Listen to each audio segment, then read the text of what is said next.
రాష్ట్ర ప్రభుత్వం ప్రవేశపెట్టిన బడ్జెట్ సంక్షేమం అభివృద్ధి దిశగా ఉందని పశ్చిమ గోదావరి జిల్లా ఆచట్ట నియోజకవర్గ ఎమ్మెల్యే పీతాని సత్యనారాయణ అన్నారు.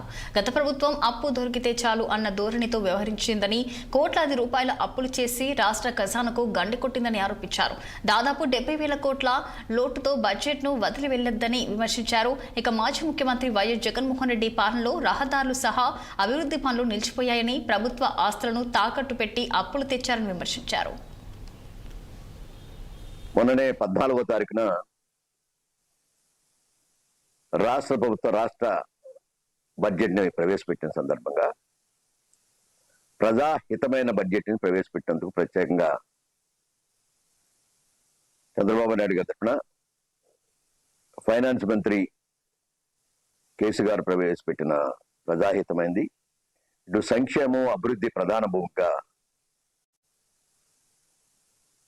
భూమిక వహించి ఈ బడ్జెట్ రాష్ట్ర ప్రజల ఆమోదం పొందిందని చెప్పడానికి సంతోషిస్తా ఉన్నాం.